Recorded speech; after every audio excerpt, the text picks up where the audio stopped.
ولقد آتينا موسى الكتاب وقفينا من بعده بالرسل وآتينا عيسى ابن مريم البينات وأيدناه بروح القدس أفكلما جاءكم رسول بما لا تهوى أنفسكم استكبرتم ففريقا كذبتم وفريقا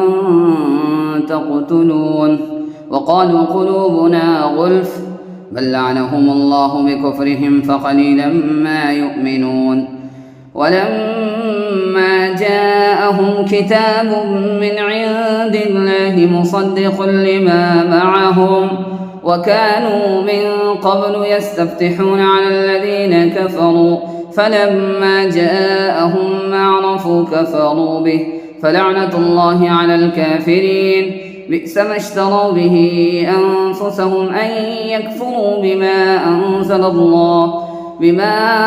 أنزل الله بغيا أن ينزل الله من فضله على من يشاء من عباده فباءوا بغضب على غضب وللكافرين عذاب مهين.